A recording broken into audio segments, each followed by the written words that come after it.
Did you hear what I was playing then? No, sir. I didn't think it polite to listen. Well, I'm sorry for that, for your sake. I don't play accurately. Anybody can play accurately. But I play with a wonderful expression. When it comes to guitar, sentiment is my forte. I keep science for life. Yes, sir. Speaking of the science of life, Lane, do you have the cucumber sandwiches? With a lot of Lady Bracknell? Yes, sir. Lane, I see here from your book on Thursday night when Lord John and Mr. Worthing were dining with me. 8 bottles of champagne that hadn't been consumed. Yes, sir. 8 bottles and a pint. Why is it that at a bachelor's establishment, the servants always invariably drink the champagne? Ask merely for information. I attribute it to the superior quality of the wine. I've often observed that in married households, the champagne is rarely of a first-rate brand. God, is marriage so demoralising as that? I believe it is a very pleasant state, sir. I've had very little experience in it myself up to the present. I've only been married once. That was in consequence of a misunderstanding between myself and a young person. I don't think I care too much for your family that way. No, sir. It's very interesting. I rarely think of it myself. Very natural, I'm sure. That will do, thank you, Lane. Thank you, sir. Lane's views on marriage seem somewhat lax. I mean, really, if the lower orders can't set us a good example, what on earth's the use of them? They seem, as a class, to have absolutely no sense of moral responsibility.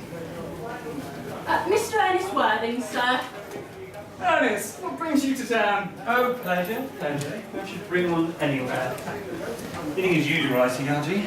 I believe it is customary in a good society for one to take some slight refreshment at 5 o'clock. Where have you been since Thursday? Oh, in the country. The country? What on earth do you do there? When one is in the country, one amuses other people. It's excessively boring. And who are the people you amuse? Oh, neighbours, neighbours. Nice neighbours in your part of Shropshire. Oh, perfectly horrid. Never speak to one of them. And how immensely you must amuse them. Shropshire is your county, is it not? Shropshire? Oh, yes. Oh, hello. Why these cups? Why these cucumber sandwiches? Why such reckless extravagance in one so young? Who's going to tea? Oh, merely Aunt Augusta and Gwendolyn. Oh, how perfectly delightful. Delightfully may be, but I don't think Aunt Augusta will quite approve your being here. That's why.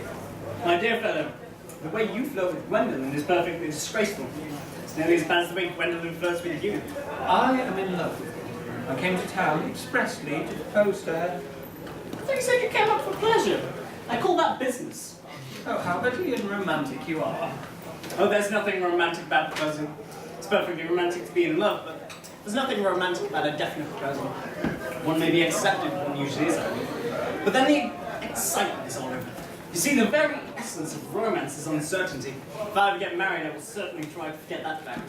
I have no doubt about that, actually. The divorce courts were especially invented for people whose memories were so curiously construed. There is no use speculating on the subject. Divorces are made in heaven. Don't touch the cucumber sandwiches. I ordered them especially for Aunt Augusta. But you've been eating them all the time. That's quite a different matter. She's my aunt. Have some bread and butter. The bread and butter is for Gwendolyn. Gwendolyn is devoted to Gwendolyn. I'm very good bread and butter is too. Well, you need hardly eat if you're going to eat it all. You act as if you're married to already. You're not married to already. For that matter, I don't think you will ever be. Why on earth do you say that? Well, in the first place, women never marry the men they flirt with. I don't think it right. Oh, that is not. It is not. It's a great truth. It accounts for the extraordinary number of bachelors one sees all over London nowadays. And in the second place, I don't give my consent to it. Your consent? My dear fellow, Gwendolyn is my first cousin.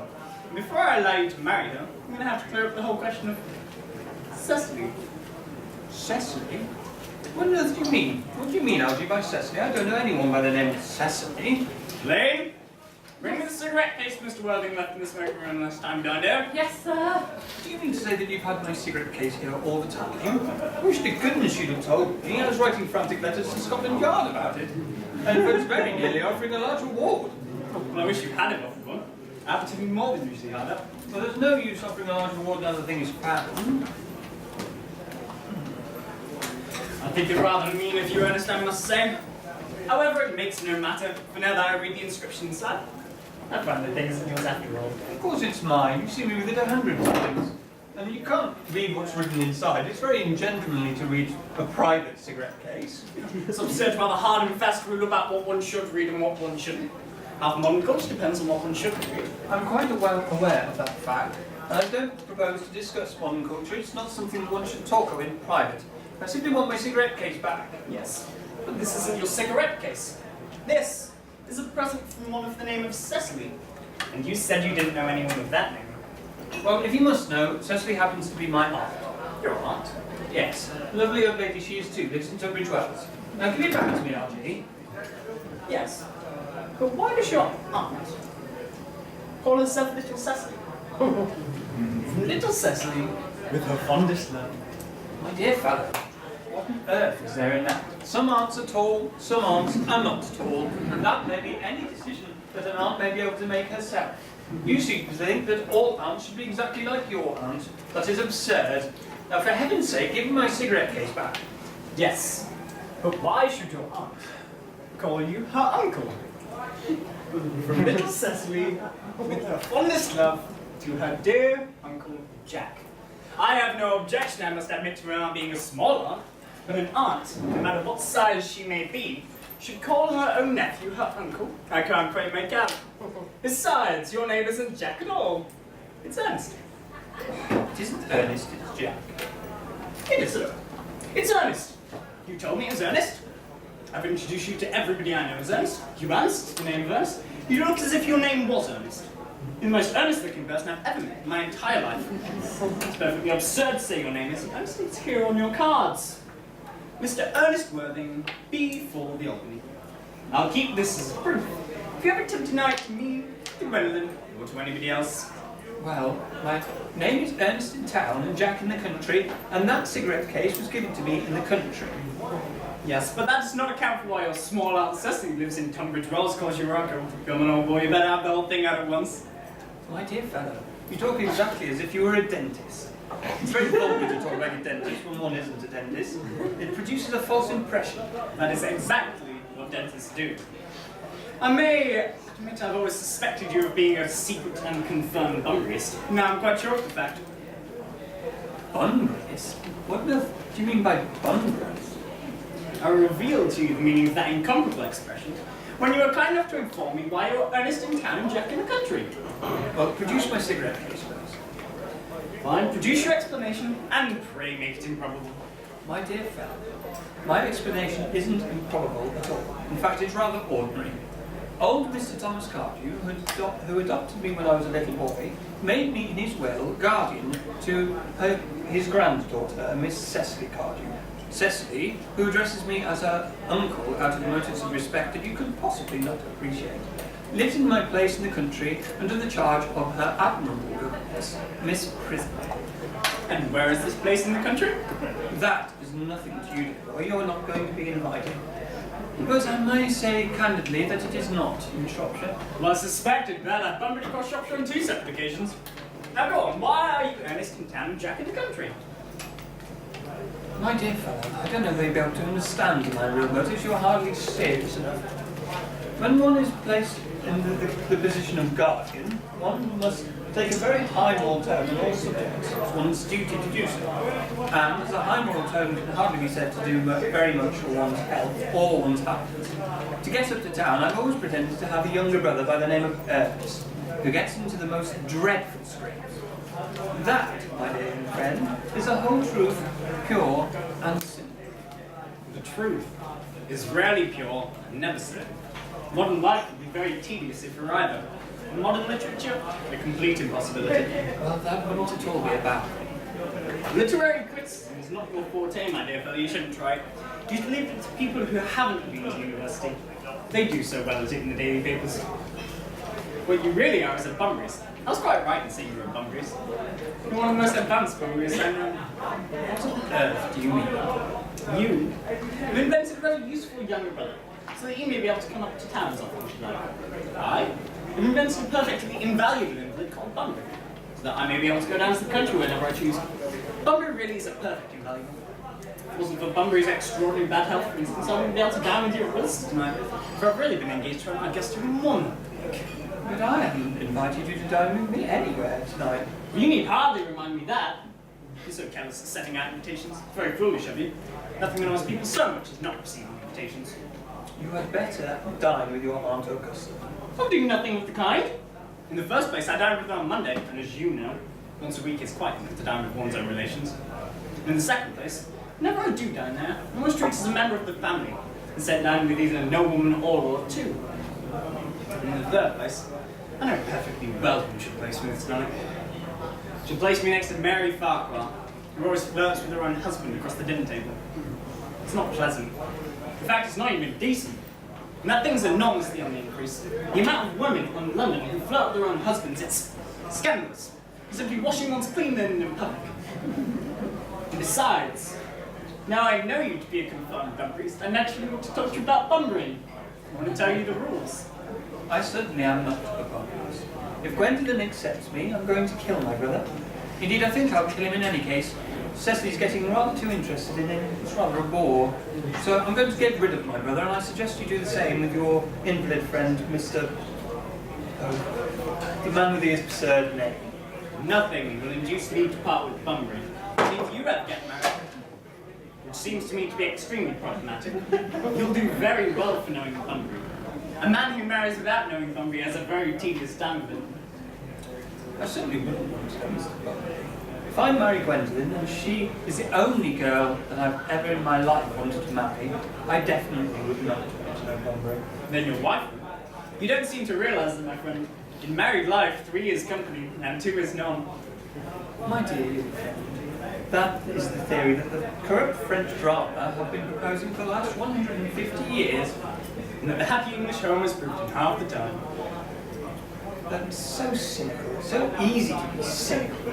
It's not perfectly easy to be anything nowadays. There's always so much beastly competition about it.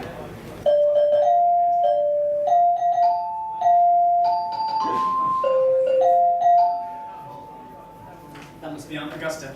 Only creditors or relatives ever ring the door in that Wagnerian manner. If I get her out of the way, for 10 minutes so that you have the opportunity to propose to Gwendolen, will you please dine with me at Ulysses tonight? Oh, I suppose so, if you must. Yes, but you must be serious about it. I hate people who aren't serious about their meals. It's so shallow of them. Lady Bracknell and Miss Fairfax. Good afternoon, dear Algernon.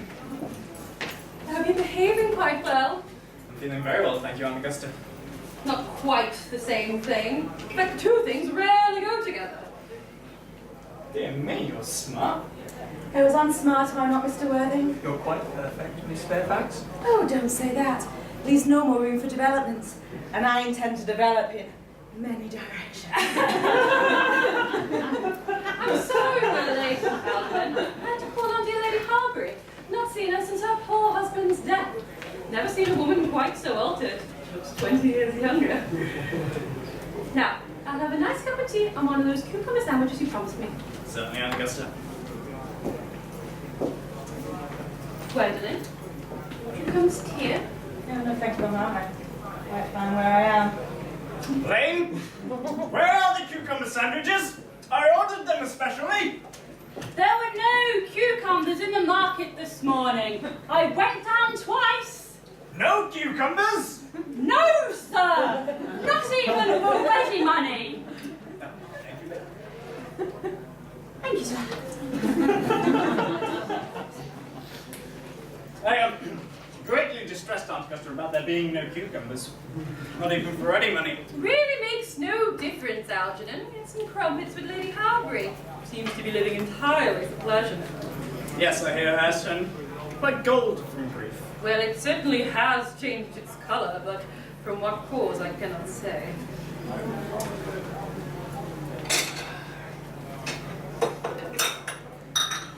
I have quite a treat for you tonight, Algernon. I'm going to send you down with Mary Farquhar. Such a delightful woman, and so attentive to her husband. It's so wonderful to watch them. I'm afraid, Aunt Augusta, I'll have to give up the pleasure of dining with you tonight after all. I certainly hope not. You'll put my table completely out, and your uncle will have to dine upstairs. Fortunately, he is accustomed to that.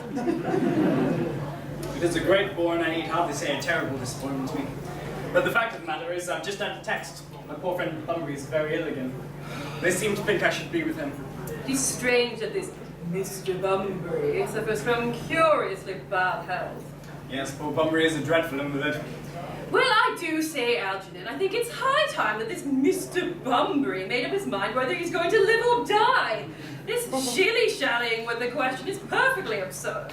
And nor do I anyway approve of this modern sympathy of invalids. I find it morbid. Illness of any kind is hardly a thing to be encouraged in others. Health is a primary duty in life. I'm always telling that to your poor uncle. He never takes much notice, not as far as his ailment is concerned. Now I ask you to ask Mr. Bunbury from me to not have a relapse on Saturday. For I rely on you to arrange my music. And one wants something that will encourage conversation, particularly at the end of the season when everybody has practically said everything that they have to say, which in most cases is not much. I'll speak to Bunbury, Aunt Augusta, if he's still conscious. But I think I can promise you he'll be right by Saturday. You see, the music, on the other hand, is of great difficulty. So if one plays good music, people don't listen. If one plays bad music, people don't talk. But I'll run over the program I've drawn out. If you kindly come to the next room with me for a moment. Thank you, Algernon. It's very thoughtful of you. Now, French songs I cannot possibly allow.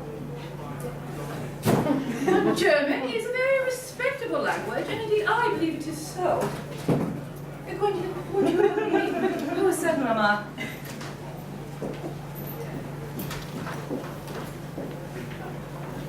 Charming day, it is, Miss Fairfax. Oh, pray don't talk to me about the weather, Mr. Worthing. When people talk to me about the weather, it makes me feel they mean something else, and that makes me so nervous. I do mean something else. Oh, I thought so. In fact, I've never will. And I would like to take advantage of Lady Bracknell's temporary absence. I advise that you do so. Mamma has a way of coming back suddenly into the room that I've often had to speak to her about. Miss Fairfax, ever since I've met you, I've admired you more than any other girl I've met since I've met you. Yes, I'm quite well aware of that fact. And at any rate, I wish you'd been a little bit more demonstrative in public. You see, for me, you have always had an irresistible fascination. We live, as I hope you know, Mr. Worthing, in an age of ideals. It's in the more monthly, expensive magazines, and it's in the provincial pulpits, I'm told. And my ideal has always been to love someone with the name of Earnest. And when Algernon first mentioned to me that a friend called him Earnest, I knew I was destined to love him. You really love me, darling, you don't know how happy you've made me. My own Earnest. But you don't mean to say that you couldn't love me if my name wasn't Earnest, would you? Yes, but your name is Earnest. Yes, I know it is, but supposing it was something else, you don't mean to say that you couldn't love me there. Well, that's a metaphysical speculation. And like most metaphysical speculation, there's absolutely no standing in real life as we know it. Well, darling, to speak candidly, I don't really think very much of the name of Earnest. I don't think it suits me at all. It suits you perfectly. It's a divine name. It has a music of its own. It produces vibrations. Surely there are lots of other much nicer names. Jack, for instance, I think is a charming name. Oh no, not Jack. There's no music in the name Jack. It produces no vibrations. Besides, Jack is a notorious domesticity for John. And I pity any woman married to a man called John. She may never know the transient pleasure of a single moment's solitude. No, the only real safe name is Earnest. Gwendolyn, I must get christened at once. I mean, we must get married at once. There's no time to be lost. Married, Mr. Worthing? Well, you know that I love you, and you led me to believe, Miss Fairfax, that you're not entirely indifferent to me.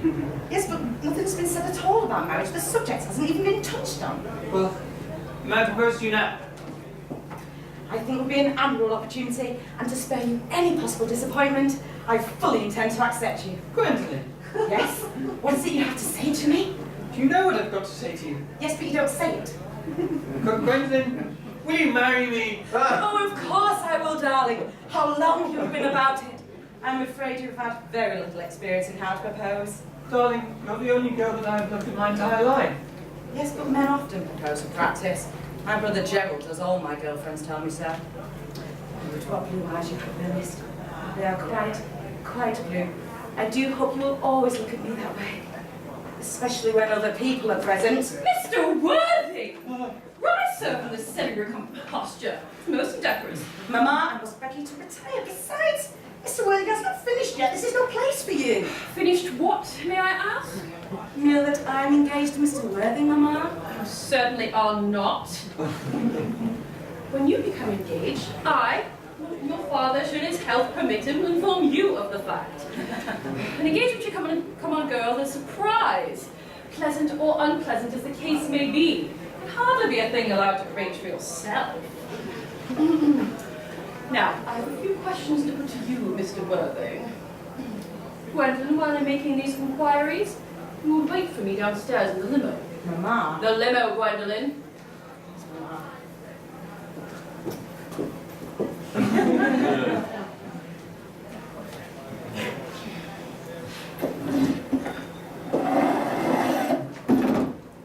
can take a seat, Mr. Worthing.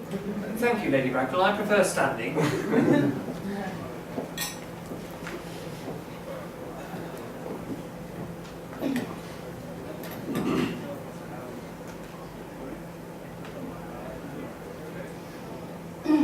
Feel bound to tell you that you are not down on my list of eligible young men.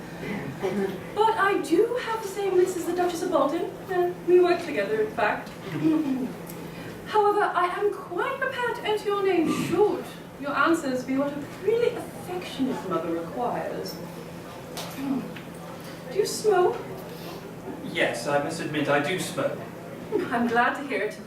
A man should always have an occupation of some kind. There's far too many idle men in London as it is. How old are you? 29. A very good age to be married at. I'm always of the opinion that a man who wishes to be married should either know everything or nothing. Which do you know? I know nothing, Lady Bracknell. Oh, I'm pleased to hear it. I don't agree with anything that tampers with natural ignorance. Ignorance is like a delicate exotic fruit. Touch it and the bloom is gone.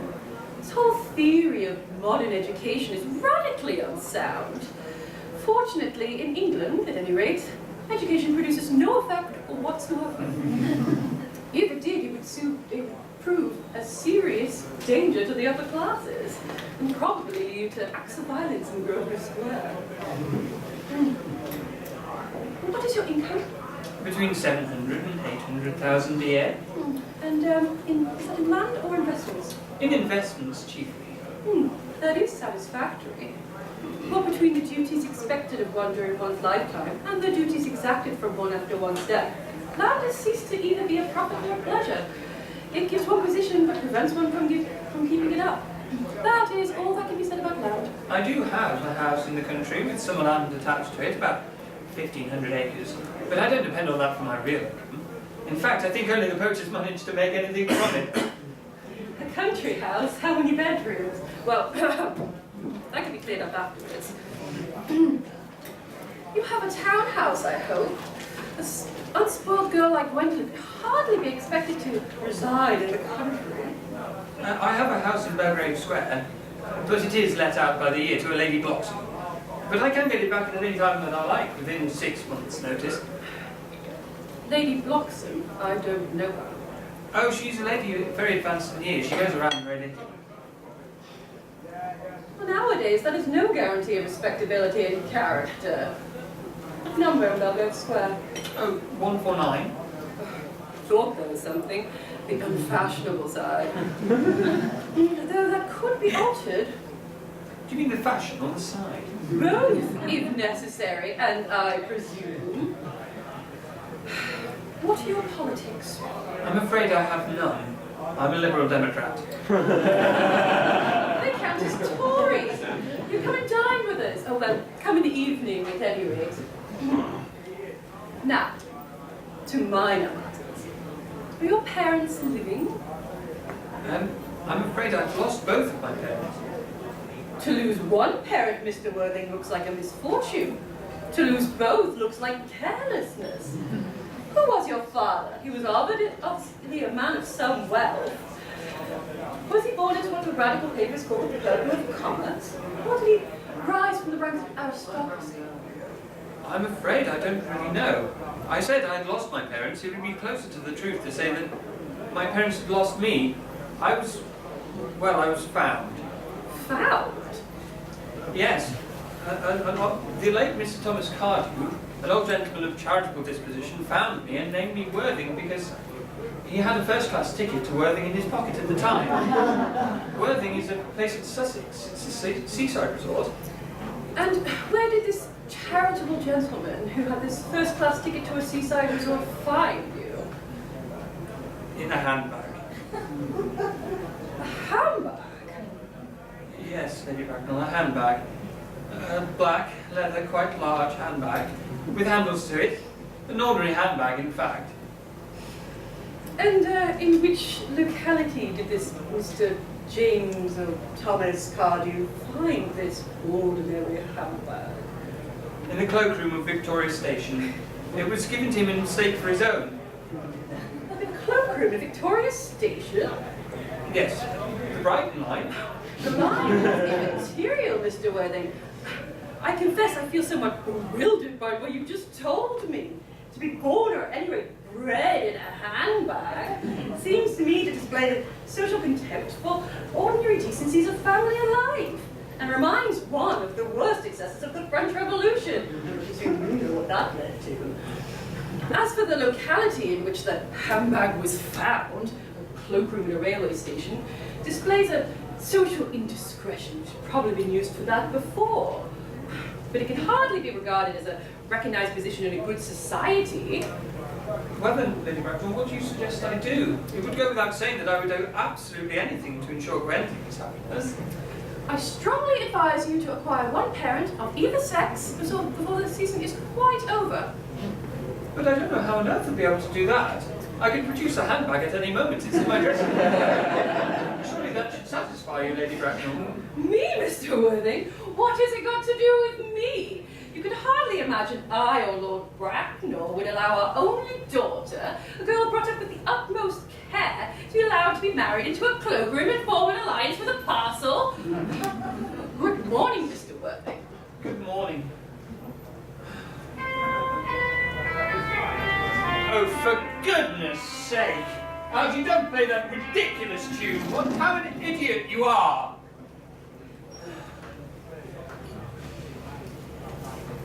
Didn't you go off for an old boy? You don't mean to say she refused you. I know it's a way she has. She's always refusing people. I think you're very ill-natured of her. Oh, Gwendolyn is right as a trivet. As far as she's concerned, we're engaged. Her mother is perfectly unbearable. Never met such a gorgon. I don't really know what a gorgon's like, but Lady Bracknell is one. In any case, she's a monster without being a myth, which is quite unfair. Oh, Archie, I suppose I shouldn't talk about your own aunt in front of you. Oh, it's quite alright. I love hearing my relations abused.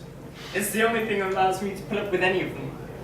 Relations are simply a tedious pack of people without the smallest knowledge of how to live, nor the slightest instinct of when to die. Oh, that's nonsense. Is it?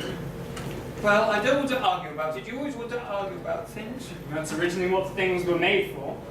On my word, if I thought that, I would shoot myself.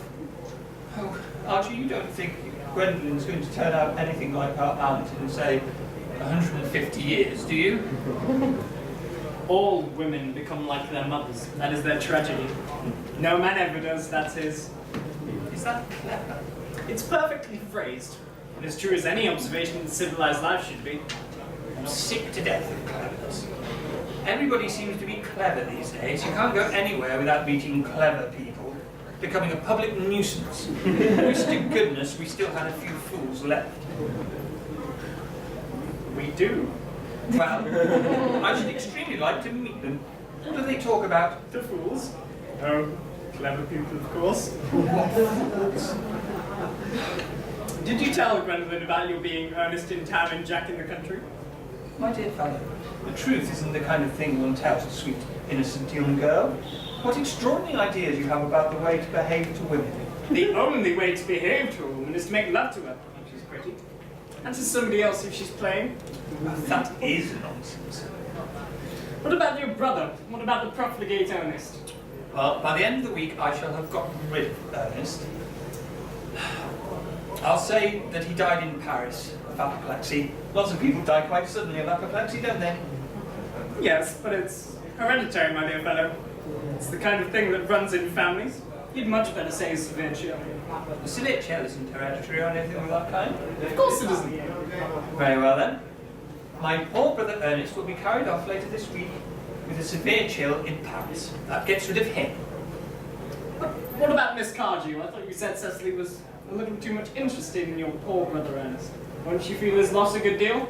Oh no, Gwendolyn's not a silly romantic girl, I'm glad to say. She has a capital appetite, likes going on long walks, and pays absolutely no attention to her lessons. Very much like to meet Cecily. I'll do very well to make sure that you don't. She's excessively pretty and only just 18. Well, have you told Gwendolyn you have an excessively pretty one who's only just 18? Oh, one doesn't go blurting these things out. When Gwendolyn and Cecily meet, I am sure they'll be great friends. After 30 minutes of meeting each other, they'll be calling each other sister. My friend, women only call each other sister when they've called each other a lot of other things first. Now come on, if we want to get a good table at Willis's, we really must go dressed. You know it's nearly 7. Oh, it's always me, son. Well, I'm hungry. I've never known a time when you weren't. What do you want to do after dinner? Might go to the theatre? Oh no, I love listening. Well, we could go to a club. Oh no, I hate talking. Well, we might trot around the Empire. Oh no, I can't stand looking at things, it's so silly. But what do you want to do? Nothing. Nothing? Well, it's awfully hard work to do nothing. Although I don't mind hard work when there's no definite object of it. Miss Fairfax. Gwendolyn, upon my word. Algie, kindly turn your back. I have something very particular to ask Mr. Worthing. I don't think I could allow this at all. Kindly turn your back. You always act in this manner, and you're not nearly old enough to do that. Darling. Mr. Worthing, I fear we may never get married. And from the look of Mamma's face, I fear we never shall. You see, the old-fashioned respect for the young is fast dying out. Any influence I had over Mamma, I lost at the age of 3. And although she may prevent us from getting married, and although I may marry somebody else, I might marry often, nothing at all can alter my eternal devotion to you. Darling. Oh, Ernest, the exquisite nature of your name makes you incomprehensible to me. Your town address I have. What is your address in the country? The Manor, Walton, Hertfordshire. There is a good postal service, I presume. You may need to do something drastic, but that will require serious consideration. I will write to you daily. How long do you remain in town? Till Monday. Good. Algie, you may turn around now. Thank you, I've turned around already. Well, then you may also ring the bell. You will let me see you to your car. Certainly. I will see Miss Fairfax out. Yes, sir. A glass of Scotch, Lane. Yes, sir. Tomorrow, Lane, I'm going bumbering. I won't be back until Monday. Yes, sir. Will you pack all my smoking jacket, my bumbering suits, the rest of my bumbering things? Yes, sir. I hope tomorrow is a fine day, Lane. It never is, sir.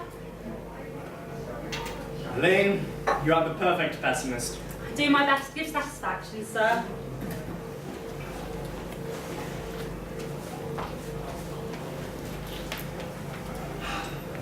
What a charming, intellectual girl. The only girl in my entire life that I've ever loved. What do you sort of muse at? Oh, merely anxious about poor Bunbury, that's all. That Bunbury will get you into a severe scrape one of these days. I love scrapes. They're the only thing that are never serious. That is nonsense. You don't stop talk anything but nonsense. No one ever does.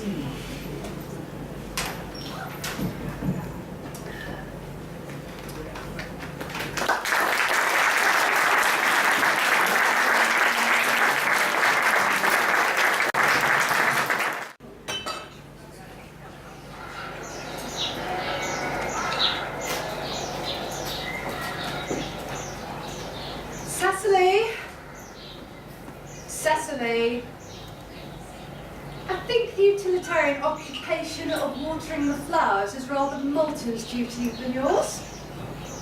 Especially when intellectual pleasures await you. Your German grammar is on the table. Pray open it at page 15. We will repeat yesterday's lesson. But I don't like German. It isn't at all a becoming language. I know that I look quite plain after my German lesson. Child, you know how anxious your guardian is that you should improve yourself in every way. And he laid particular stress on your German as he was leaving the town yesterday.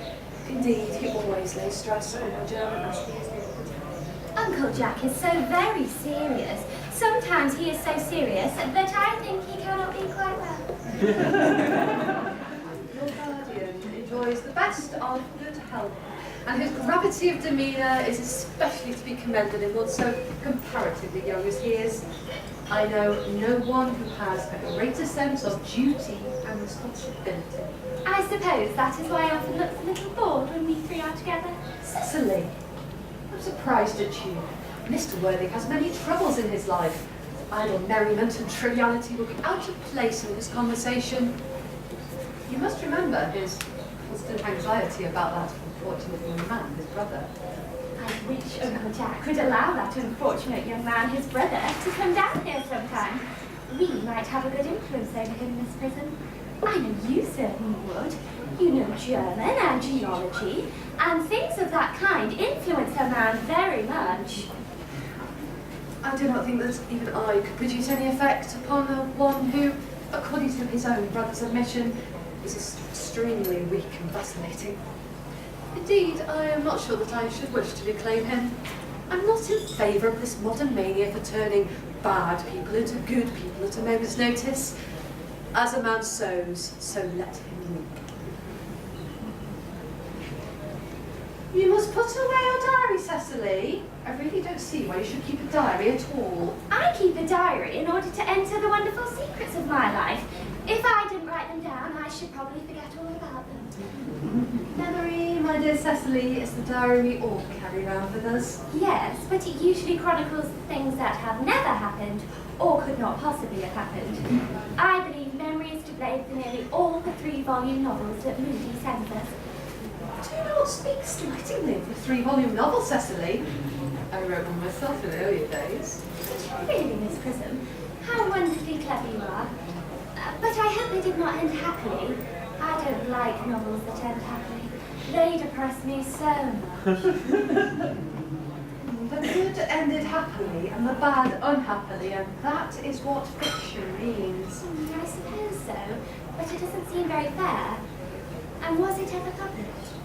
Alas, no. The manuscript was abandoned. I mean in the sense of lost or mislaid. And anyway, these speculations are profitless. Do your work, child. But I see Dr. Chaucerville coming up through the garden. Dr. Chaucerville, this is indeed a pleasure. How are we this morning? Miss Prism, you all right as well? Miss Prism has just been complaining of a slight headache. I think it would do her so much good to go on a short stroll in the park with you, Dr. Chaucerville. Cecily, I haven't mentioned anything about that headache. I knew that, dear Miss Prism, but I felt instinctively that you must have a headache. Indeed, I was thinking about that and not about my German when the rector came in. I hope, Cecily, that you're not inattentive. Oh, I'm afraid I am. That is strange. Were I fortunate enough to be Miss Prism's pupil, I would hang upon her lips.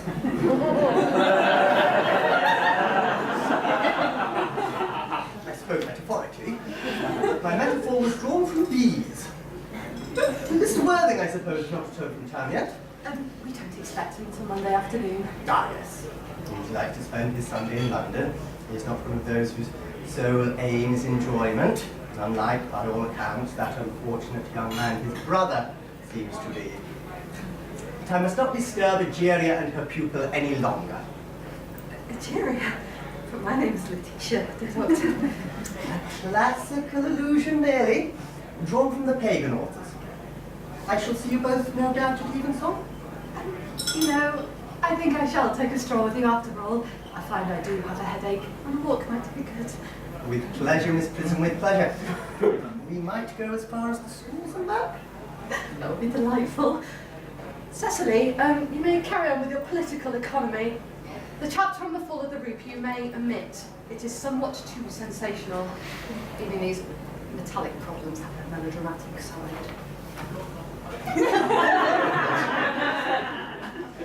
Horrid political economy, horrid geography, horrid, horrid German. Mr. Ernest Worthing has just driven in from the station. He's brought his luggage with him. Mr. Ernest Worthing, B4 the Albany W. Uncle Jack's brother. And did you tell him Mr. Worthing was in town? Yes, miss. He seemed very much disappointed. I mentioned that you were prisoner in the garden, though. He said he was anxious to speak with you privately for a minute. Ask Mr. Ernest Worthing to come here. And I suppose you had better ask the housekeeper about a room for him. Yes, miss. I have never met any really wicked person before. I feel really rather frightened. I am so afraid he will look just like everyone else. He does. You are my little cousin Cecily, I'm sure. You are under some strange mistake. I am not little. In fact, I am more than usually tall for my age. But I am your cousin Cecily. You, I see from your card, are my cousin Ernest. My wicked cousin Ernest. Well, I'm not wicked. You really mustn't think I'm wicked, Cecily. If you are not, then you have certainly been deceiving us all in a very inexcusable manner. I hope you have not been leading a double life, pretending to be wicked and then being really good all the time. That would be hypocrisy. Well, I guess I've been rather reckless. Oh, I'm glad to hear it. Now that you mention it, I have been very bad in my own small way. Well, I don't think you should be so proud of that. Although I am sure it must have been very pleasant. It's much more pleasant being here with you. Well, I don't understand how you are here at all. Uncle Jack isn't due back until Monday afternoon. It is a great ball, but I'm obliged to go by the first train on Monday morning. There is a business appointment there that I am anxious to miss. Couldn't you miss it anywhere but in London? No, the appointment is in London. Well, I know, of course, how important it is not to keep a business appointment if one wants to retain any sense of the beauty of life. But I still think you should wait until Uncle Jack gets back. He wants to speak to you about your emigrating. About my what? Oh, about your emigrating. He has gone up to buy your outfits. For I certainly wouldn't let Jack buy my outfits. He has no taste in neckties whatsoever. Why? Why neckties? Uncle Jack is sending you to Australia. Australia? I'd sooner die. Well, he said at dinner on Wednesday night that you'd have to choose between this world, the next world, or Australia. That accounts for it. The accounts I've heard of Australia and the next world don't seem particularly encouraging. This world is good enough for me, Cecily. Yes, but are you good enough for it? Well, I'm afraid I'm not that. That's why I came up. I hoped you might reform me. Oh, well, I'm afraid I've got no time this afternoon. Well, would you mind me reforming myself this afternoon? It's rather quixotic of you, but I think you should try. I will. I feel better already. Well, you are looking a little worse. It's because I'm hungry. Oh, how thoughtless of me. I should have remembered that when one is going to lead an entirely new life, one requires regular and wholesome meals. Won't you come in? Yes, but may I have a buttonhole first? I never have appetite unless I have a buttonhole first. A Marechal I'd sooner have a pink rose. Why? Because she says they're like a pink rose. I don't think it can be right for you to say such things to me. Miss Prism never says such things. And Miss Prism is a short-sighted old lady. The most beautiful girl I have ever seen in my entire life. Miss Prism says all good looks are a snare. They're a snare every sensible man should like to get caught. Oh, I don't think I should care to be caught by a sensible man. I shouldn't know what to talk about.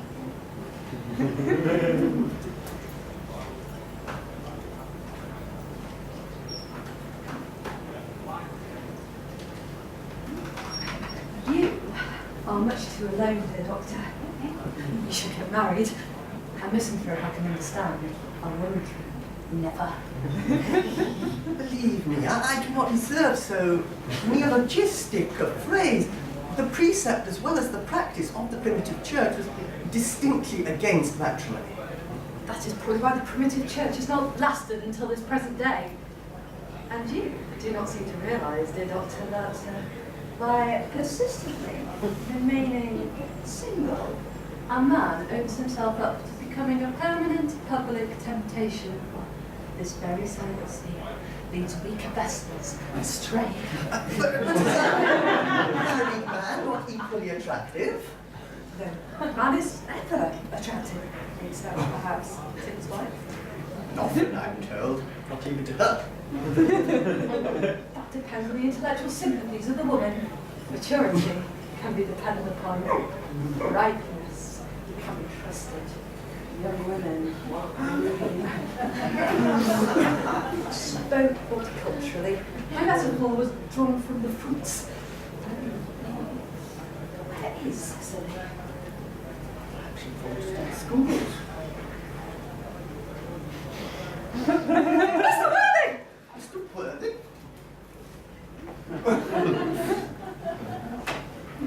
We did not expect you until Monday afternoon. I have arrived sooner than expected. Dr. Chasuble, I hope you're well. Dear Mr. Worthing, I trust this garb of woe does not betoken some terrible calamity. My brother. More shameful debts and extravagance. Still leading his life of pleasure. Dead. Your brother Earnest dead? Quite dead. Well, I trust he shall profit from it. Dear Mr. Worthing, I offer you my sincere condolence. You have at least the consolation of knowing you are always the most generous and forgiving of us. Poor Ernest. He had many faults, but it is a sad, sad blow. Very sad indeed. Were you with him at the end? No, he died abroad. In Paris, in fact. I received a call last night from the manager of the Grand Hotel. Was the cause of death mentioned? A severe chill, it seems. As a man sows, so shall he reap.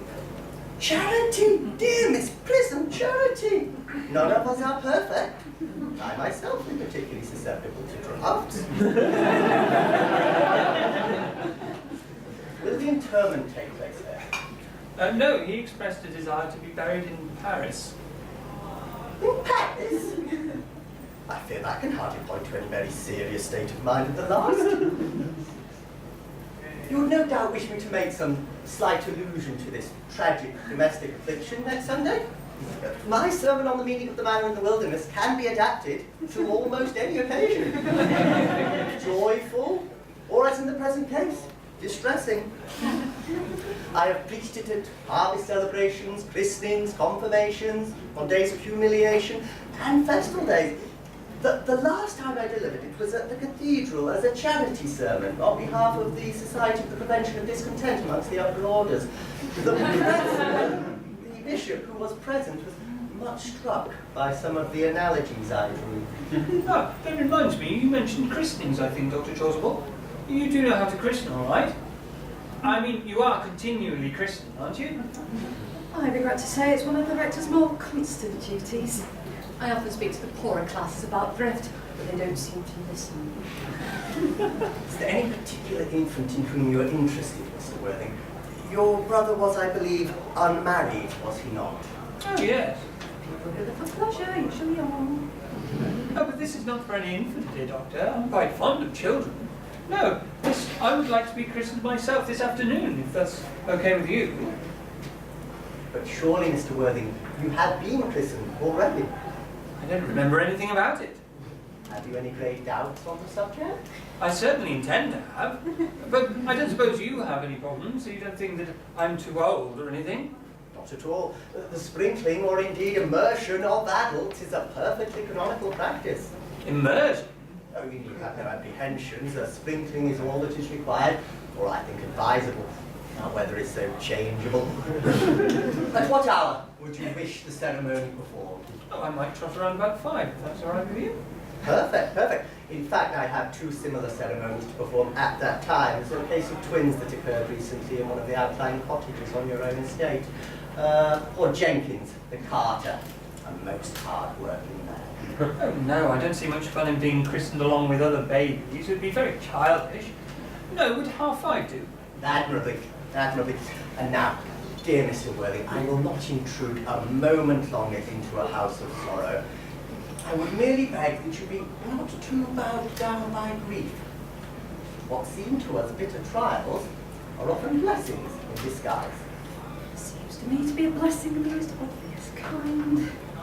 Uncle Jack, oh, I am pleased to see you back. But what horrid clothes you have got on. Do go and change them. Cecily! My child, my child! Uncle Jack, what is the matter? Do look happy. You look as if you'd had toothache. And I have such a surprise for you. Who do you think is in the dining room? Your brother. Your brother Ernest. He arrived about half an hour ago. What nonsense, I don't have a brother. Oh, Uncle Jack, don't say that.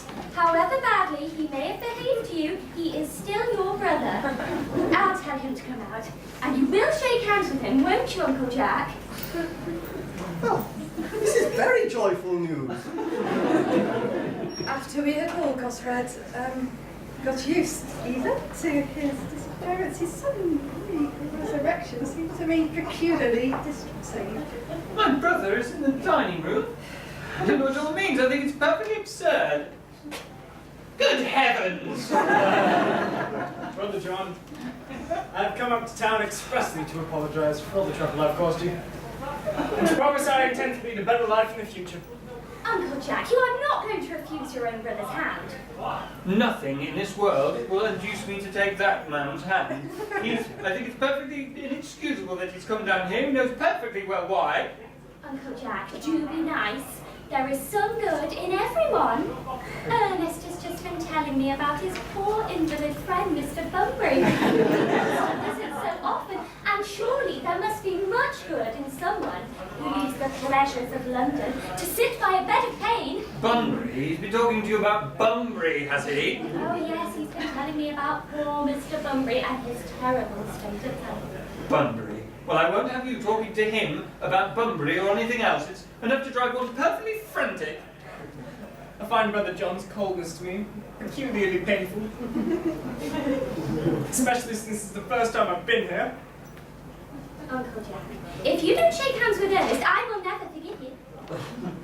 Never forgive me. Never, never, never. Well, this is the last time I shall ever do it. It is pleasant, is it not, to see so perfect a reconciliation. I think we might leave the two brothers together. Cecily, you will leave with us. Certainly, my little task of reconciliation is over. You've done a beautiful action today, my child. We must not be premature in our assumptions. I feel very happy.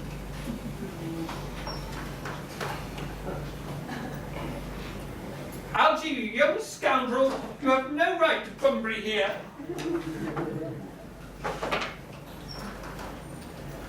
I've put Mr. Ernest's things in the room next to yours, sir. I suppose that's all right? What? Mr. Ernest's luggage, sir. I have unpacked it and put it in the room next to your room. His luggage? Yes, sir. 3 portmanteaus, a dressing case, 2 hat boxes, and a large luncheon basket. I can only stay for a week this time, I'm afraid. Merriman, order the taxi. Mr. Earnest has been suddenly called back to town. Yes, sir. What a fearful lie you are, Jack. I haven't been called anywhere. Yes, you have. Well, I didn't hear anybody call me. Your duty as a gentleman calls you back. My duty as a gentleman has never interfered with my pleasures to the smallest degree. I have no doubt about that. Well, Cecily is a darling. I will not have you talk about Cecily in that manner. I don't like it. Well, I don't like your clothes. They're perfectly disgusting in them. Why don't you go and change? I think it's very childish to be in deep mourning over a man who's indeed staying in your house as a guest for an entire week.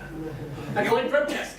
You are not staying in this house for a week as a guest or anything else. You have to leave by the 4:05 train. I won't leave so long as you're in mourning. I suppose if I were in mourning, you wouldn't leave me. I'd think you very unkind if you didn't. Well, will you leave if I change my clothes? Yes, if you're not too long. I've never seen anyone take so long to dress, and with such little result. Well, in any case, It's better than being always overdressed like you are. Well, I may be overdressed, but I make up for it by being more than immensely overeducated.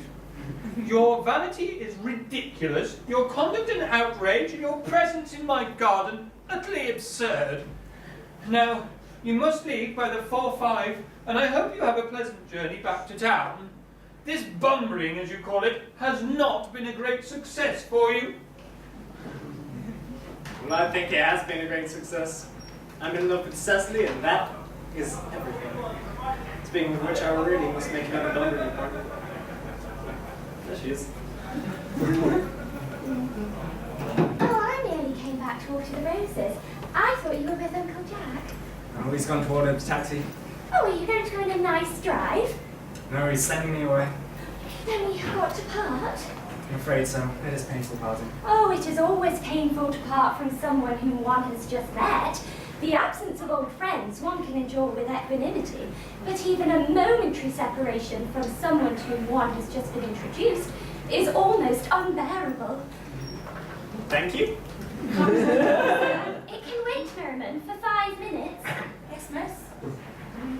Cecily, I hope I shall not offend you if I state quite openly and frankly that you seem to me to be the visual personification of absolute perfection. I think your frankness does you great credit, Ernest. If you will allow me, I will copy your remarks into my diary. You keep a diary? I'd very much like to see. Oh no, you see, it is simply a very young girl's thoughts and impressions, and consequently meant for publication. When it appears in volume form, I hope you will order a copy. But pray, Ernest, don't stop. I delight in taking down from dictation. I have reached absolute perfection.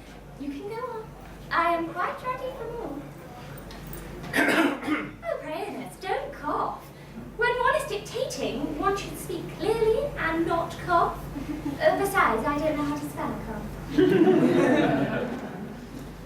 Cecily, ever since I've laid my eyes upon your wonderful and incomparable beauty, I have dared to love you wildly, passionately, devotedly, hopelessly. I don't think it can be right for you to say that you've loved me wildly, passionately, devotedly, hopelessly. Hopelessly doesn't make much sense, does it? Cecily, Car is waiting, sir. tell us to come back next week at the same hour. Yes, sir. Uncle Jack would be very much annoyed if he knew you were staying on to the same hour next week. I don't give a damn what Uncle Jack thinks. I love you, Cecily. You will marry me, won't you? Oh, you silly boy. Why, we have been engaged for the last 3 months. The last 3 months? Yes, it will be exactly 3 months on Thursday. But how did we become engaged? Well, ever since Uncle Jack told us he had a brother who was very wicked and bad, you of course have become the chief topic of conversation between myself and Miss Prism. And of course a man who is much talked about is always very attractive. One feels there must be something in him after all. I dare say it was foolish of me, Ernest, but I fell in love with you. When was the engagement actually settled? Oh, on the 14th of February last, worn out by your entire ignorance of my existence, I decided to end the matter one way or the other, and after a long struggle with myself, I accepted you under this dear old tree here. And this is the ring I bought the next day, and this is the bangle with the true lover's knot that I promised you always to wear. Did I buy you that? It's very pretty, isn't it? Oh, yes, you've wonderfully good taste, Ernest. It's the excuse I've always given for you leading such a bad life. And here is where I keep all your dear letters. Letters? But I haven't written you any letters. Oh, you need hardly remind me of that, Ernest. I was to write your letters for you. I wrote always, 3 times a week and sometimes oftener. Would you let me read them? No, I couldn't possibly. They would make you far too conceited. The ones you wrote to me after I broke off our engagement are so beautiful and so hardly spelled. But even now, I can hardly read them without crying. You mean to say our engagement was broken off? Of course it was. It would hardly have been a really serious engagement if I hadn't broken it off at least once. But I forgave you before the week was out. Sweet, sweet girl you are. Oh, you too, romantic boy. I hope your hair is naturally this blue. With a little help from others. Oh, I'm so glad. You won't break off our engagement again, will you, Cecily? Oh, I don't think I could break it off now that I've actually met you. Besides, there is the question of your name. Yes, of course. Now, you must not laugh at me, darling, but it has always been a girlish dream of mine to love someone with the name of Earnest. There is something in that name that inspires absolute confidence, and I pity any poor married woman whose husband is not called Earnest. You don't mean to say you could love me if my name was... or if I had some other name? But what name? Oh, any name you like. Algernon, for instance. But I don't like the name Algernon. I did, yeah. What have you with the name Algernon? It's a perfectly aristocratic name. Half the chaps against the bankruptcy court have the name of Algernon. I might respect you, I might admire your character, but I could not give you my undivided attention. Cecily, you're right to hear our just as thoroughly experienced in the practice of all the rites and ceremonials of the church. Oh yes, Dr. Trustwell is a most learned man. He's never written a single book, so you can imagine how much he knows. I must seem at once on the most important of Christendom, on the most important of business. Oh? I won't be half an hour. Considering that we have been engaged since the 14th of February last, and that I only met you for the first time today, I think it rather hard of you to leave me for so long a period as half an hour. Could you make it 20 minutes? I'll be back in no time. Oh, what an impetuous boy he is. I like his hair so much. I will copy his remarks into my diary. Miss Fairfax has just gone to Mr. Wilde on very important business, Miss Fairfax. And Miss Fairfax, ask the young lady to come out here. Uncle Jack is sure to be back soon, and you can bring tea. Yes, miss. And Miss Fairfax, I suppose one of the many good elderly women associated with Uncle Jack in his philanthropic work. I don't quite like women that are interested in philanthropic work. I think it is so forward of them. Miss Fairfax. Oh, pray let me introduce myself to you. My name is Cecily Cardew. Cecily Cardew. What a sweet name. I like you already. I know we're going to be great friends. How nice of you to like me so much after we have known each other such a comparatively short time. Pray, sit down. I may call you Cecily, may I not? Oh, with pleasure. And you will always call me Gwendolyn, won't you? If you wish. Well, that's quite sorted then, isn't it? I hope so.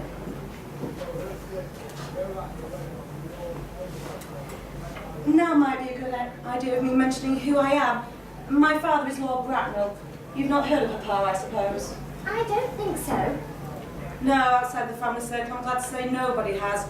You see, when a man seems to neglect his domestic duties, it makes him so painfully effeminate, and that makes men attractive, and I don't like that. Cecily, my Ma's and education, which are quite strict, has brought me up to be rather short-sighted. Do you mind my looking at you through my glasses? Oh, not at all, Gwendolyn. I am very fond of being looked at.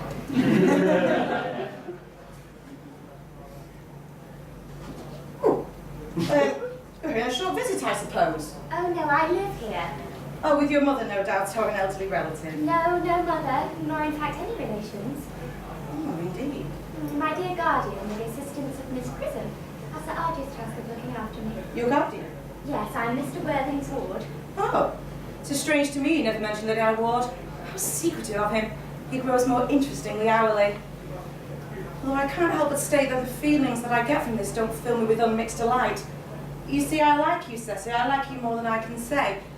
But I can't help but wish you were a little older than you appear to be, and not quite so alluring in appearance. And if I may speak candidly. Pray do. I think that whenever anyone has anything unpleasant to say, one should always be quite candid. Well, to speak with perfect candour, Cecily, I wish that you were fully 42 and more than unusually plain for your age. You see, Earnest has a strong, upright nature. He's the very soul of truth and honour. A deception to him would be an impossibility. But even men of the most noblest position cannot help being charmed by the physical appearances of others. Ancient history has taught us no less. Otherwise, it would be quite unreadable. I beg your pardon. Did you say Ernest? Yes. Oh, but it is not Mr. Ernest Worthing who is my guardian. It is his brother, his elder brother. Oh. So strange to me that you mentioned that he had a brother. Oh, I'm sorry to say they've not been on good terms for a long time now. Oh, that does account for it. And now I come to mention it, I've never heard of any man mention his brother. The subject seems distasteful to most men. Cecily, you have lifted a load from my mind. I was almost becoming anxious. It'd be terrible if anything came across a friendship like ours, would it not? But you are quite sure that it's not Mr. Ernest Worthing that is your guardian? Quite sure. In fact, I am going to be his. I beg your pardon? Oh, dearest Gwendolyn, there is no reason why I should make a secret of it to you. Mr. Ernest Worthing and I are engaged to be married. I think there must be some mistake, for I'm engaged to Mr. Ernest Worthing. It will appear in the Saturday Morning Post at the latest. I am afraid you're under some misconception. Ernest proposed to me exactly 10 minutes ago. Oh, that's strange. He received a post to me yesterday at 5:30, if you'd like to check the particulars yourself. One should always carry their diary on the train. It gives one something sensational to read. Oh, I'm so sorry, darling Cecily, if anything could cause you such terrible distress, but it's very clear that I have the prior claim. It would upset me more than I can tell you if I caused you any mental or physical anguish. But I feel bound to point out that since Ernest proposed to you, he has clearly changed his mind. If the poor fellow has got himself entrapped into a situation, I see it my duty to release it from him, and with a firm hand. Whatever unfortunate entanglement my dear boy has got himself into, I will never reproach him with it after we are married. Do you refer to me as an entanglement, Miss Cardew? You are presumptuous. Do you suggest to me, Miss Fairfax, that I entrapped Ernest into an engagement? This is no time for wearing the shallow mask of manners. When I see a spade, I call it a spade. I'm glad to say I've never seen a spade. It's very clear that our social spheres are widely different. Shall I let you go as usual, miss? Yes, as usual. Very nice walks in the vicinity, Miss Cardew. Oh yes, a great many. From the top of one of the hills quite close, one can see 5 counties. 5 counties? I don't think I like that. I don't like crowds. I suppose that is why you live in town. Very nice gardens you have here, Miss Cardew. Oh, I'm so glad you like it, Miss Fairfax. I know, dear, there were any flowers in the country. Oh yes, flowers are as common here, Miss Fairfax, as people are in London. I don't see how people can exist in the country. That's if anybody does, the country will bores me to death. Oh, I believe this is what the newspapers are calling agricultural depression, is it not? I hear the aristocracy are suffering from it very much just at present.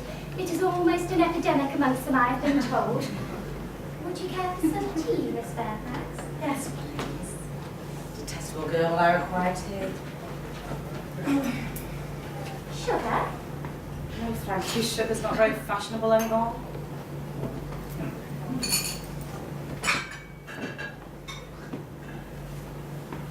Cake or bread and butter? Bread and butter, please. Cake is rarely seen in the best houses nowadays. You can hand that to Miss Fairfax.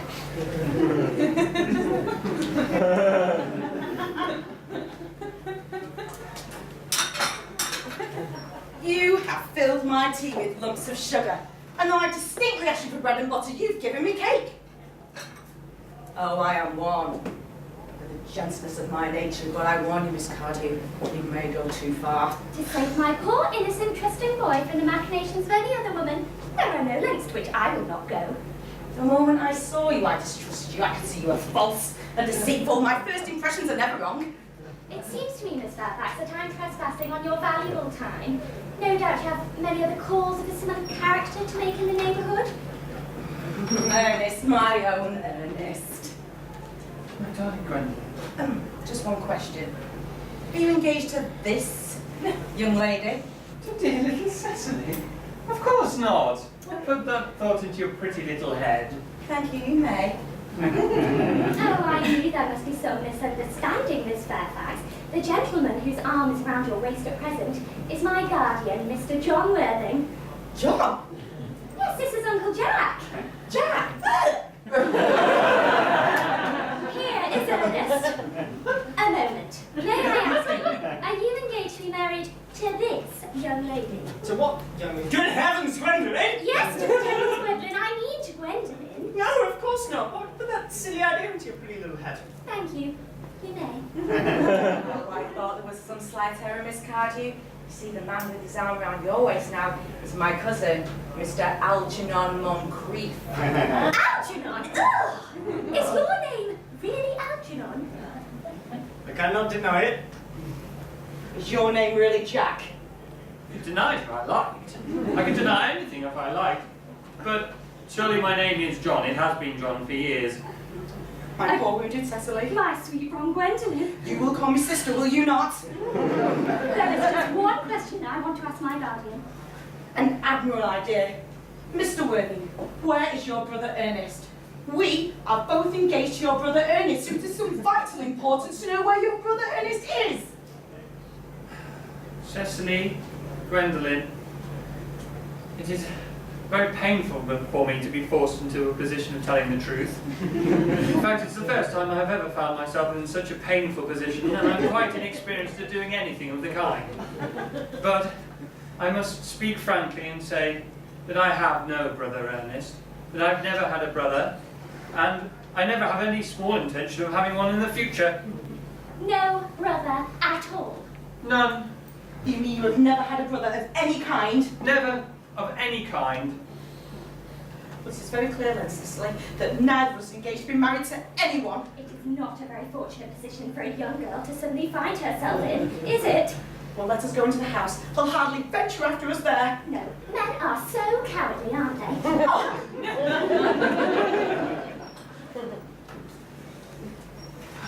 This dreadful state of things is what you would call bumbling, I suppose. Yes, and what a wonderful Bunbury is too. The most wonderful Bunbury I've ever experienced in my entire life. Well, you have absolutely no right to Bunbury here. It's absurd. One has the right to Bunbury wherever one chooses. Every serious Bunburyist knows that. Serious Bunburyist?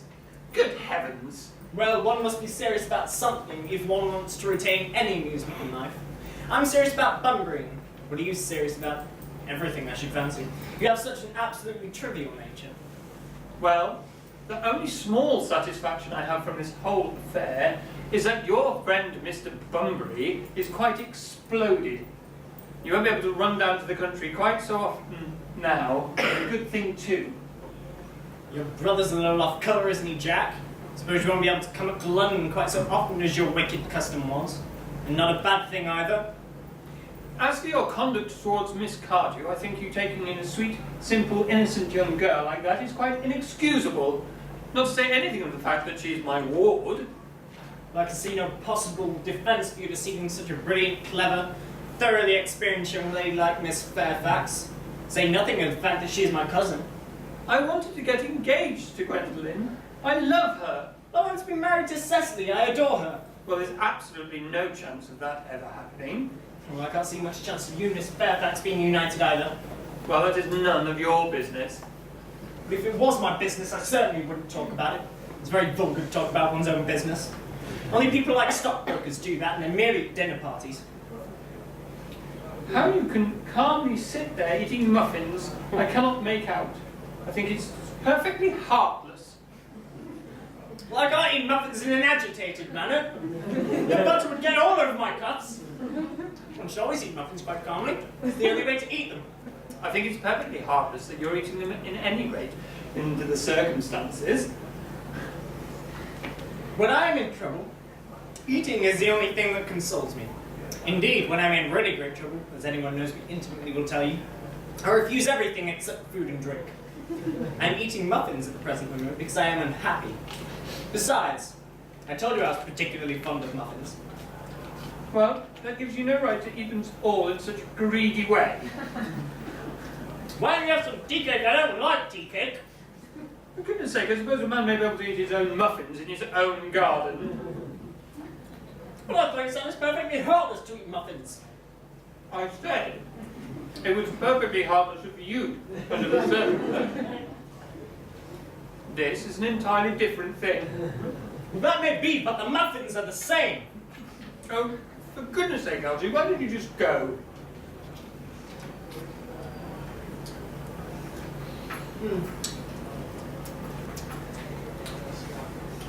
Because I haven't finished the muffins yet.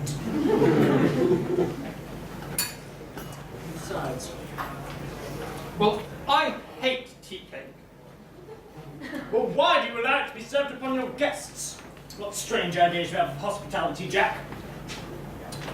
Algernon, I've already asked you to leave. Why don't you just go? I haven't finished my tea cake. Besides, there's still one muffin left.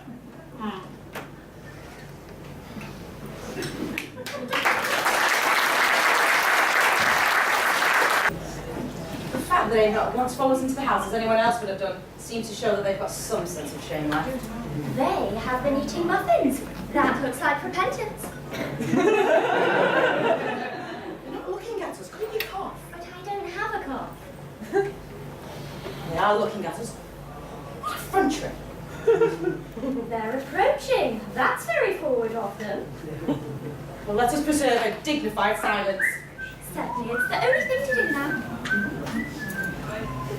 This undignified silence seems to produce an unpleasant effect. A most distasteful one. We will not be the first to speak. Certainly not. Mr. Worthing, I have something very particular to ask you, and much depends on your reply. Gwendolyn, your common sense is invaluable. Mr. Moncrief, kindly answer me the following question. Why did you pretend to be my guardian's brother? Only so I may have the opportunity of meeting you. That certainly seems a satisfactory explanation, does it not? Oh, yes, dear, if you can believe him. I don't, but that does not affect the wonderful beauty of his answer. True. In matters of grave importance, style, not sincerity, is the vital thing. Mr. Worthing, what explanation can you offer me for pretending to have a brother? Is it so you might come to town to see me as often as possible? Could you doubt it, Miss Fairfax? Well, I have the gravest doubts upon it, but I intend to crush them. Now is not the time for journalist scepticism. Their explanations seem quite suitable. I am more than content with what Mr. Moncrief has said. His voice alone inspires one with absolute credulity. Then we should forgive them. Yes, I mean no. There are principles at stake that one cannot ignore. The task is not a pleasant one. Who should tell them? Could we not both speak at the same time? That is an excellent idea. I nearly always speak at the same time as other people. Will you take the time from me? Certainly. 1, 2, 3. Your Christian names are still an insuperable barrier, and that is all. Christian names? Is that all? But we're going to be christened this afternoon. For me, you are prepared to do this terrible thing. I am. To please me, you are ready to face this fearful ordeal. Of course I am. How absurd to talk about the equality of the sexes. Where matters of self-sacrifice are concerned, men are infinitely beyond us. We are. They have moments of physical courage of which we women know absolutely nothing. Oh, darling.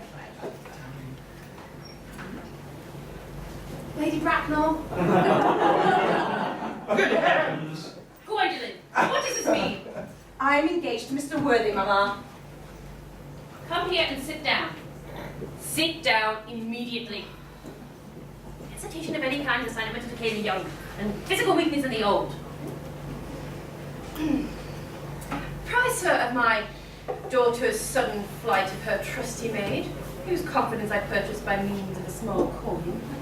I followed her at once by luggage train, and her unhappy father is, I am glad to say, under the impression that she's attending a more than lengthy lecture at the University Extension Scheme on the influence of permanent income and thought. I do not propose to undeceive him. I have never undeceived him. I would consider it wrong. You will clearly understand that all communication between yourself and my daughter must cease immediately. On this point, indeed on all my points, I am firm. I'm engaged to be married to Gwendolyn, Lady Bracknell. You are nothing of the kind, sir. Now, as regards Algernon. Algernon! Yes, Aunt Augusta? Is this the house in which your invalid friend Mr. Bunbury resides? No. Bunbury's somewhere else at present. In fact, Bunbury's dead. Dead? When did he die? It must have been extremely sudden. I killed Bunbury Mr. Bunbury died this afternoon. What did he die of? It was quite exploded. Exploded? Was he a victim of revolutionary outrage? I did not realize he was interested in social legislation. If so, he is well punished for his morbidity. Aunt Augusta, what I mean is, the doctors could not, they found out Bunbury could not live.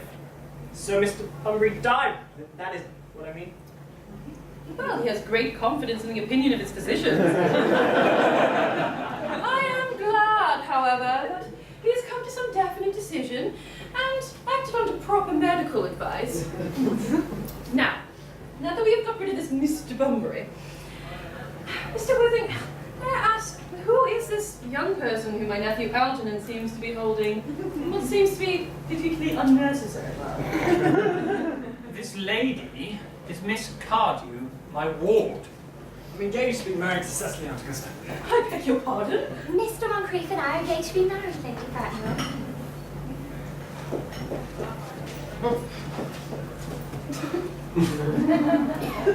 I don't know whether there's anything particularly exciting in the air this part of Hertfordshire, but the number of engagement that seems to go on are well above these statistics that have been laid down for our guidance.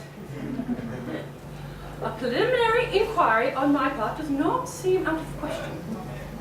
Mr. Worthing, is Miss Cardew at all connected to any of the larger railway stations in London? I merely desire information.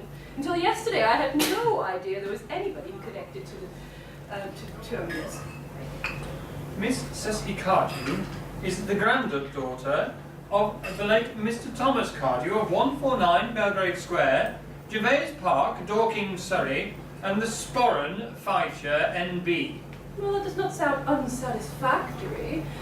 3 addresses always inspire confidence, even in a tradesman. And what proof do I have of their authenticity? I've carefully preserved the court guides of the period. They are open to your inspection, Lady Bracknell. I have known strange errors in that publication. Miss Cardew's family solicitors are Messrs. Markby, and Markby. Oh, Mr. Markby, a firm of the highest position in their profession. In fact, I've heard one of the Mr. Markbys is seen at dinner parties. So far, I am satisfied. How very kind of you, Lady Bracknell. I have also in my possession, you'd be pleased to hear, certificates of Miss Cardew's birth, baptism, whooping cough, registration, vaccination, confirmation, and the measles, both the German and the English variety. Oh, a life full of incident, I see, although somewhat too exciting for a young girl. I'm not in favour of premature experiences. Gwendolyn, the time has come for our departure. Mr. Worthing, just as a matter of form, I've got to ask, is Miss Cardew have any little fortune? Oh, about £130 million in the funds. That is all. Goodbye, Lady Bracknell. So pleased to have seen you. A moment, Mr. Worthing. £130 million. And in funds. Well, Miss Cardew seems to be most attractive now that I look at her. Come here. Oh, your dress is sadly simple. And your hair looks as though how nature might have left it. Well, that could soon be altered. A thoroughly experienced French maid can produce a marvellous result in such a short space of time. I remember recommending one to young Lady Lansing, and after 3 months her husband didn't even know her. After 6 months, nobody knew her. Can I look around, my child? Oh, no. The side view is what I want. Yes, just as I expected. There are distinct social possibilities in your profile. The 2 weak points in our age are what it wants a principle and what it wants a profile. Chin a little high, dear. Style largely depends on the way the chin is worn, and it's worn very high at present. Algernon, Yes, Aunt Augusta. there are distinct social possibilities in Miss Carter's profile. Cecily is the sweetest, most beautiful girl in the whole world. Now don't give 2 pence about social possibilities. Don't speak disrespectful of society, Algernon. Only people who can't get into it do that. My dear, you do realise that Algernon has nothing but his debts to depend upon. And I'm not in favour of mercenary marriages. But when I married Lord Bracknell, I had no fortune of any kind, and I never imagining allowing that standing in my way. So I suppose I must give my consent. Thank you, Aunt Augusta. Thank you, Lady Bracknell. You may kiss me, Cecily. Thank you, Lady Bracknell. You may also address me as Aunt Augusta for the future. Thank you, Aunt Augusta. The marriage should take place quite soon. Thank you, Aunt Augusta. Thank you, Aunt Augusta. I'm not in favour of long engagements. It gives people the opportunity of finding out each other's character. It is never advisable. Excuse me, Lady Bracknell, for interrupting you, but this engagement is quite out of the question. I am Miss Cardew's guardian, and she cannot marry without my consent until she comes of age. That consent I entirely decline to give. Upon what grounds? Algernon is an extremely, and I must say, ostentatiously eligible young man. He has nothing, but he looks everything. What more could one desire? It pains me very much to have to speak frankly about your nephew, Lady Bracknell, but I have grave reservations about his moral character. I suspect him of being untruthful. Untruthful? My nephew Algernon? Impossible. He's an Oxonian. I'm afraid there can be no doubt about the matter. This afternoon, during my temporary absence on an important matter of romance, he gained admittance to my house under the false pretense of being my brother. Under an assumed name, he drank, I've just been informed by my butler, an entire pint bottle of my Perrier Jouet 89, wine that I was specifically reserving for myself. Continuing his disgraceful deception, he succeeded over the course of the afternoon in alienating the affections of my only ward. And what makes his conduct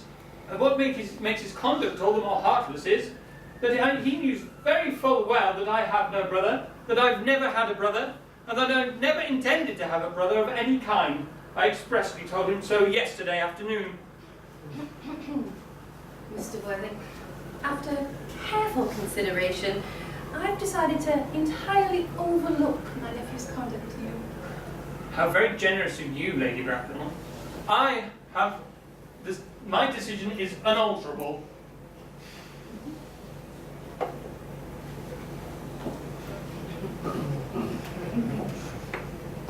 On what grounds? I cannot give my consent. Come here, dear. How old are you? Well, I'm really only 18, but I always admit 20 when I go to evening parties. Quite right in making some alteration. The woman should never be quite accurate about her age. Looks so calculating. 18, 19, 20 at dinner parties. Well, you will soon be of age and free from the restraints of tutelage. So, your guardian's consent is not a matter of any importance. Excuse me for interrupting you again, Lady Bracknell, but under the tones of Mr. Cardew's will, Miss Cecily does not come of age until she is 35. Well, that does not seem to me to be a grave objection. 35 is a very attractive age. London is full of women who've remained 35 for years. Lady Dumbleton is at point. She's been 35 ever since she arrived at the age of 40, and that was many years ago now. And I don't see why Miss Cardew wouldn't be even more attractive then as she is at the present. And there will be a large accumulation of property. Algie, could you wait for me till I was 35? Of course I could. You know I could. Oh yes, I felt it instinctively. But I couldn't wait all that time. I can't wait 5 minutes for anybody. It really makes me rather cross. I know I'm not punctual myself, but I do like punctuality in others. And waiting, even to be married, is quite out of the question. Then what are we to do? I don't know, Mr. Moncrief. Mr. Worthing, as your ward has stated, she cannot wait until she is 35, a statement in which I find somewhat impatient in nature. I beg of you to please reconsider your decision. My dear Lady Bracknell, this matter is entirely in your hands. The moment you allow mine and Gwendolyn's marriage, I'll be more than glad to accept your nephew's alliance with my ward. Do you realise that what you propose is completely out of the question? Then a passionate celibacy is all any of us can look forward to. That is not a destiny I propose for Gwendolyn. Algernon, of course, can decide for himself.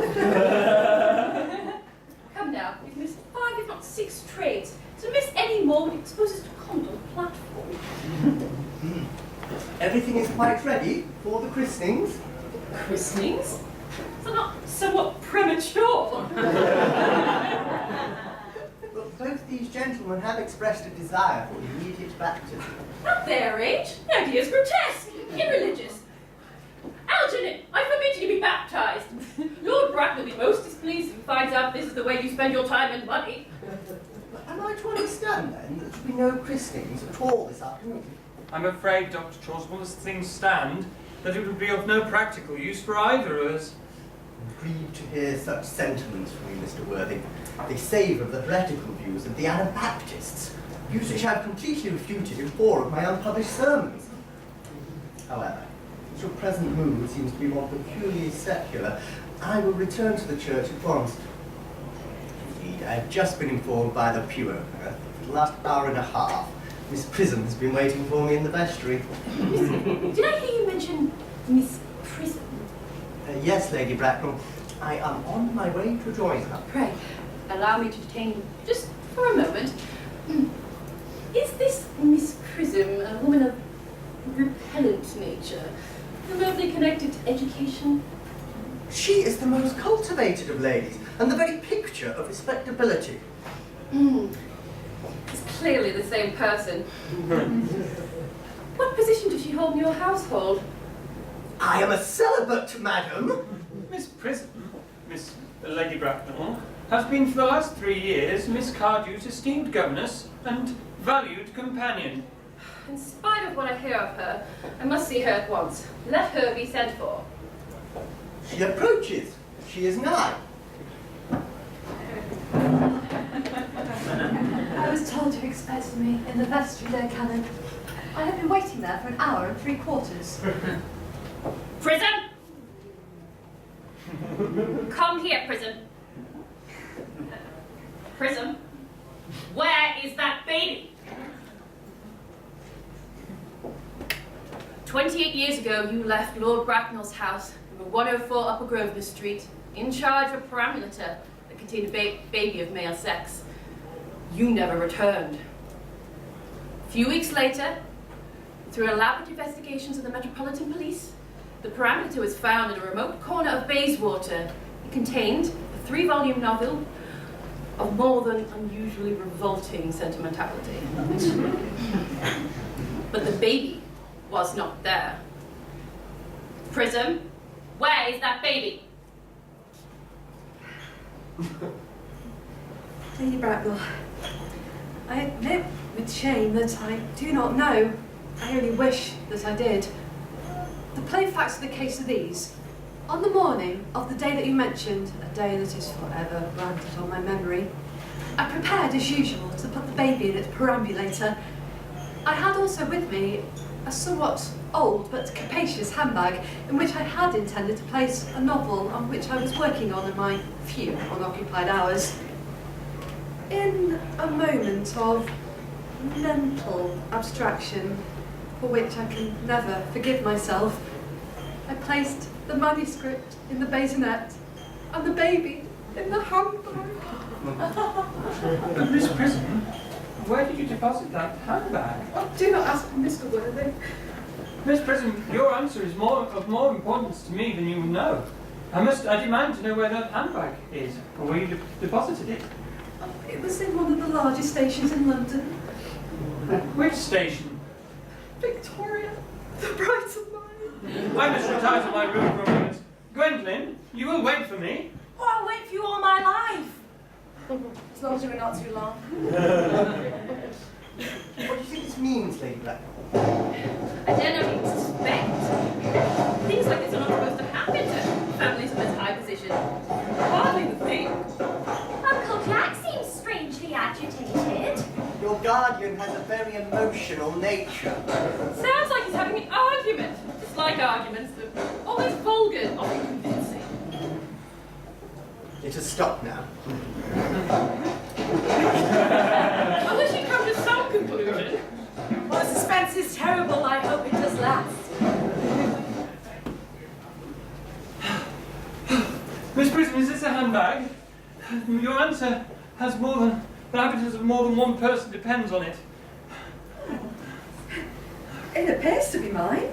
Oh, look, here is the injury it received on the upsetting of a bus on Gower Street in younger and happier days. And here, on the lining, a stain caused by the explosion of a temperance drink, and that happened in Leamington. Oh, and here, on the lock, are my initials. Oh, I forgot, in a somewhat extravagant mood, I have them placed there. That bag is undoubtedly mine, and I'm delighted to be so unexpectedly reunited with it. It's been a great inconvenience being out, away from it for so long. Then more than just your handbag has been returned to you, Miss Prism. I was the baby placed in it. You? Yes, Mother. They were married. Unmarried? I do admit that is a serious blow. But why should one cast a stone at one who's suffered? There should not be one law for man and another for women. Mother, I forgive you. Stop back! There has been some error. There is the lady who can tell you who you really are. Lady Bracknell, I hate to seem inquisitive, but kindly can you tell me who I am? What I have to tell you will not altogether please you. You are the son of my poor sister, Mrs. Moncrief, and subsequently, Algernon's elder brother. Algie's elder brother? I knew I had a brother! I always told you that I had a brother, Cecily. How could you ever doubt that I ever had a brother? Gwendolyn, your decision on my name is quite irrevocable, I suppose. Well, I never change my mind, except in my affections. Oh, what a noble nature you have, Gwendolyn. Well, Algie, Mr. Choswell, my unfortunate brother. Miss Prism, my unfortunate brother. Gwendolyn, my unfortunate brother. Algie, you need to treat me more like a brother in future. You haven't treated me like a brother in your entire life. Well, not till today, old boy. I admit, though I was out of practice. Well, my own. What own are you, now that you have become someone else? I've quite forgotten about that point. Miss Lady Bracknell, I suppose you could tell me what my Christian name was, I suppose? Well, of course, naturally, you were christened after your father. Yes, but what was his Christian name? At the present moment, I don't recall, although I have no doubt that he had one. The General was an eccentric, I admit, but in later years, it's because of marriage and indigestion and things of that kind. Algernon, I suppose you don't know what our father's name was? I'm afraid not. I don't really know him all that well. See, he died before I was a year old. I suppose his name would be in the army list of the period. Oh yes, the General was generally a peaceful man, except in his domestic life. But I have no doubt that his name would appear in any military directory. I can get the army lists of the period on my phone. These lists should have been my constant study. Here we are. M. Generals.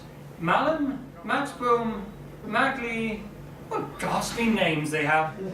Markby, Migsby, Mobbs, Moncrief, Lieutenant 1970, Captain Lieutenant Colonel, Colonel General 1979, Christian names, Earnest John. I mean, my name was Earnest after all.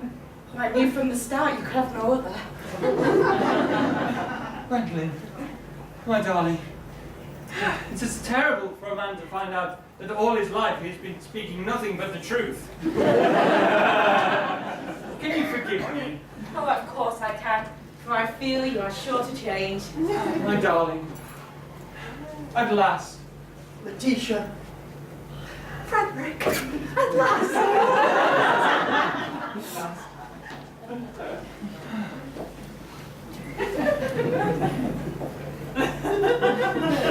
My nephew, you seem to be showing signs of triviality. On the contrary, Aunt Augusta, for the first time in my life I have realized the vital importance of being earnest.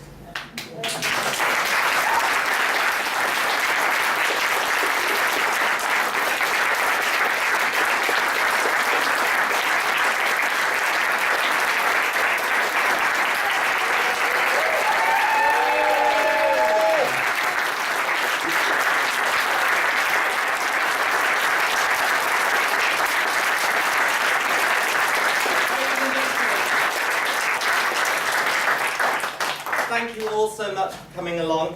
We just have a couple of little things we need to say. I just want to thank everyone so much for all their hard work, but particularly I would like to thank and welcome to the stage our director, Louise.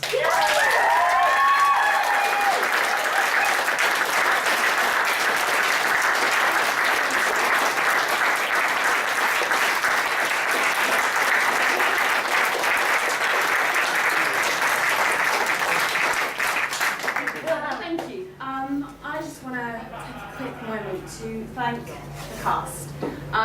They have worked so hard. I can't tell you how hard they've worked. Oscar Wilde is not easy. The language is incredibly complicated. They have worked on their own. They've met up in 2s and 3s. They've come to every rehearsal. You know, they've just worked so hard, and they deserve this. They really do. And I'm so proud of all of you. I really, really am. Some of them have actually never acted before. You know, this is a hobby for us, so to perform to this standard, I think is just incredibly admirable. I'm very, very proud of you.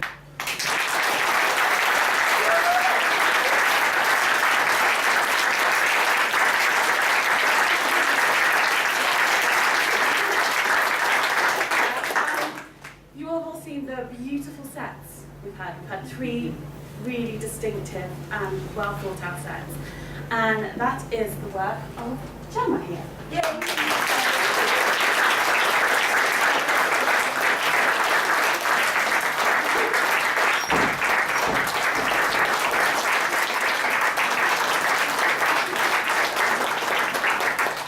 Fantastic, and one other person we have to thank, and that would be the producer of this show, who is the man who just introduced me. He has been the most supportive person I could possibly have wanted. He has been there on the end of the phone when I've panicked. He has answered every text message when I've been like, I don't know what's happening here, what's going on here. He has organised so many things that I've hardly had to, you know, I just had to worry about this lot, basically, because he's dealt with everything else. It's been such a team effort, and without him, I'm pretty sure I would be in the madhouse. So I couldn't thank him enough. He has been wonderful.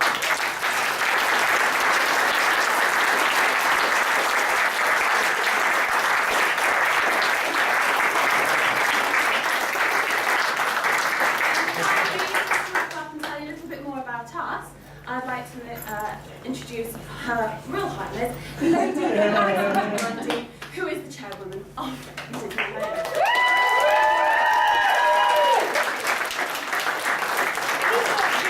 I've done absolutely nothing at all. I just wanted to take the opportunity. Really, Louise has said it all. This has been a fantastic production, and the cast and the frightened of being in front of Lady Bracknell. The cast and the crew have been absolutely superb, and it's absolutely wonderful that we've had 2 sell-out nights, and we really can't do anything without your support. So I just want to say thank you to you guys as well. I don't know if you want to give yourselves a round of applause.